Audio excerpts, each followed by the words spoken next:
एक मुलाकात ऐसी शख्सियतों के साथ जिन्होंने दिया है अपने जीवन को एक नया मुकाम।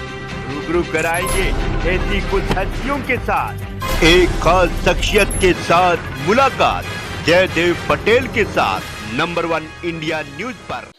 नमस्कार व्यूअर्स, मैं जयदेव पटेल और आप देख रहे हैं नंबर 1 इंडिया न्यूज। आपका एक बार फिर स्वागत है एक खास शख्सियत के साथ मुलाकात प्रोग्राम में।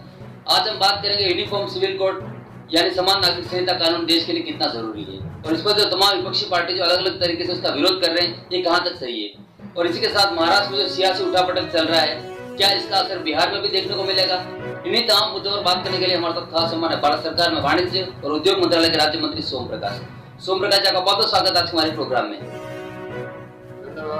जी सोम प्रकाश जी, आपसे मेरा पहला सवाल है कि महाराष्ट्र में जो सुपर संडे देखने को मिला सियासी उठापटक को लेकर के, जिसमें अजित पवार जी उप मुख्यमंत्री बन गए महाराष्ट्र सरकार में शरद पवार का साथ छोड़ करके, तो क्या ये इससे मौजूदा आने वाले समय में 2024 के चुनाव में बीजेपी को एक मजबूती मिली?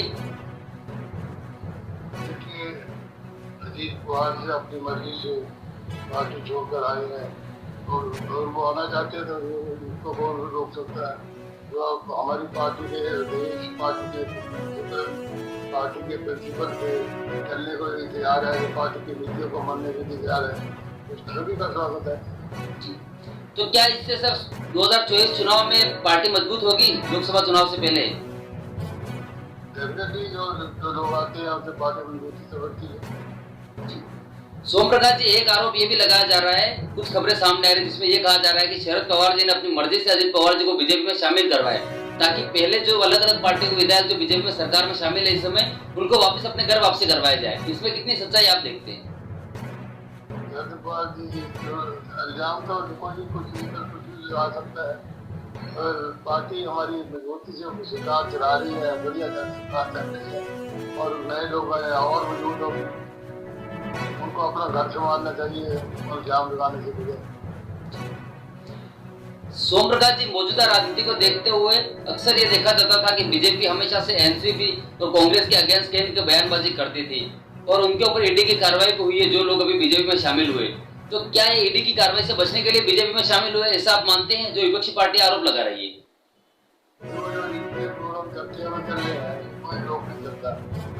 कोई इल्जाम है उसको हमारी पार्टी पे आया या कहीं जाए, क्योंकि वो अपना इनकी तरह काम करती है, वो करेगी, उनको कोई इल्जाम आने से तो बचते हुई है।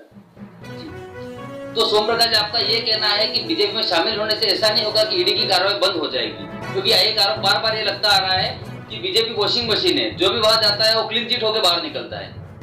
कहने के लिए वो बेहतर है अपना काम संभाले, एकदम से गई ठीक है, ईडी की कार्रवाई चल रही है, चलेगी। सोम प्रकाश जी, बिहार में भी अब कयास लगाया जा रहा है, जेडीयू में अंदर खाने की खबरें सामने आ रही है, कहीं न कहीं कुछ लोग बीजेपी में शामिल होना चाहते हैं, तो क्या ऐसा आगे आने वाले समय में सीन बिहार में भी देखने को मिल सकता है?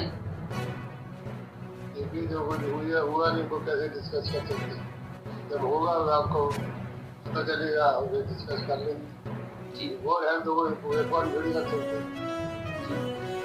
सोम प्रकाश जी, देश में यूनिफॉर्म सिविल कोड लागू होना कितना जरूरी है और क्यों? देखो, ये डिस्कस हो रहा है, राय बन रही है, इसको देख रहा है और उसके बाद जब आएगा लोगों की राय लेने के बाद संविधान भी ये कहता है कि ये होना चाहिए और उसकी प्रोविजनल अधिकार होगा। सोम प्रकाश जी, क्योंकि खबरें ये भी सामने आ रही है, जिसमें आपको मैं एक एग्जांपल बता देता हूँ। कांग्रेस पार्टी के आचार्य प्रमोद कृष्ण का बयान सामने आया, उनका कहना है यूसीसी को लेकर के कि बीजेपी हिंदू मुस्लिम में विभाजित करना चाहती है, इसलिए यूसीसी को लाना चाहती है। जो संविधानों को गलत मानते हैं, जहाँ लिखा हुआ है कोड होना चाहिए, उसकी यत्न करने चाहिए, कांग्रेस से कहने से इल्जाम लगाने से जुड़ा होता है। बहुत सारी जहाँ हिंदू एरिया है, बहुत सारे मुस्लिम एरिया में मुस्लिम एरिया में भी हम जीतते हैं, मुस्लिम के लिए हम काम भी करते हैं। सोम प्रकाश जी, केंद्र सरकार के अध्यादेश के खिलाफ अरविंद केजरीवाल जो विपक्षी एकता को एकजुट करने का काम करते हैं, इसमें कितनी सच्चाई है और इसका क्या कुछ इम्पैक्ट आपको दिखता है या ऐसी पर सिर्फ राजनीति है? देखो, तो विपक्ष वालों ने अपना काम करना है, हमें अपना काम करना है। हमें देश की सेवा का काम, विकास के काम करना है। देश की शक्ति आर्मी है, इसमें लगना है, उसमें लगे हुए हैं। विपक्ष अपना काम कर रहा है, उसमें क्या हम। जी सर, आप पंजाब से आते हैं, इसी को लेकर के मेरा अगला सवाल है कि 2024 लोकसभा चुनाव को लेकर किस तरह की मजबूती आप पंजाब में देखते हैं बीजेपी की, क्योंकि मौजूदा सरकार वहां पर आम आदमी पार्टी की है। ये इलेक्शन लड़ेंगे, जोर से लड़ेंगे, जीतने के लिए लड़ेंगे। उनका भी हाल हमारा बड़ा है, तो आगे और बढ़ रहा है। जी सोम प्रकाश जी, क्या आपको लगता है कि विपक्षी एकता जो एक गुटजुट होने का जो काम करती है या जो काम कर रही है, इसका इम्पैक्ट बीजेपी को भुगतना पड़ सकता है या बीजेपी को कहीं कड़ी चुनौती मिलेगी? चुनौतियां पार्टी में मिलती रहती है। इलेक्शन है, इलेक्शन तो अपने आप में चुनौती होती है। इसको लड़ना है, जोर से लड़ना है, अपनी नीतियों पर लड़ना है, विकास के नाम पर लड़ना है। मोदी जी के जो देश दुनिया में इमेज बना है, उसको लेकर लड़ना है। जो विकास के काम हुए हैं पिछले 9 साल में, वो लेकर लोगों को जाना है। लोग उस पर अप्रिशिएट करते हैं। सोम प्रकाश जी, क्या बीजेपी 2024 के लोकसभा चुनाव में यूनिफॉर्म सिविल कोड को प्रमुख मुद्दा बनाकर चुनाव लड़ेगी? बहुत सारे मुद्दे बनेंगे। विकास का मुद्दा बनेगा, देश में जो नाम बना है वो भी मुद्दा बनेगा। आगे देश के नाम कैसे बढ़ना है, अमृत काल से निकल रहे हैं 2047 के लिए हमारा विजन क्या है, सारे मुद्दे बनेंगे। जी सोम प्रकाश जी, आपसे मेरा एक क्लोजिंग क्वेश्चन है कि आने वाले समय में बीजेपी किन मुद्दों को लड़ेगी, ये तो एक अहम मुद्दा आपने बता दिया, लेकिन इसके साथ ही मेरा ये सवाल है कि क्या बीजेपी हिंदू मुस्लिम एकता को लेकर के काम करेगी, और करेगी तो किस तरीके से करेगी? क्योंकि ये बात बार बार कहा जाती है कहीं न कहीं सारी विपक्षी पार्टियों की तरफ से कि बीजेपी मुसलमानों के अगेंस्ट काम करती है। ये कहने की बात है, और कोई ना कोई बहाना ढूंढते हमारे अगेंस्ट बोलने का। बीजेपी किसी के अगेंस्ट नहीं है, सभी को गले से लगाती है। जब ऐसा हो तो हम मुसलमानवादी है, हम जीतते हैं, लोग वोट डालते हैं। गुजरात में बहुत सारे मुसलमान की आवाज़ है, हम जीतते हैं। ऐसी बात नहीं है, हम किसी के अगेंस्ट नहीं है, सभी के लिए काम करते हैं।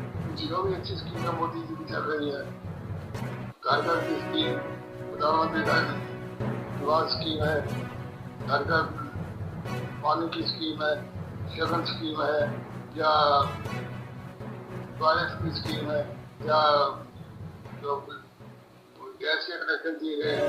ये कोई मुस्लिमों के लिए बहन तो नहीं है, सभी को जो इसी वजह सभी को बनती है, सभी को इसका फायदा होता है। तो ये कहना ही गलत है कि इसके देश से। जी सोम प्रकाश जी, मैं आपसे एक कमेंट और चाहूंगा कि आज दिल्ली में गुरुद्वारा कमेटी के अध्यक्ष ने एक मीटिंग बुलाई है यूसीसी को लेकर के, इसको आप कैसे देखते हैं? क्या सिख समुदाय यूसीसी के अगेंस्ट है या साथ है? इसकी जानकारी रही है, मैं जी सोम प्रकाश जी, आपने हमारे लिए समय निकाला, उसके लिए आपका बहुत बहुत धन्यवाद।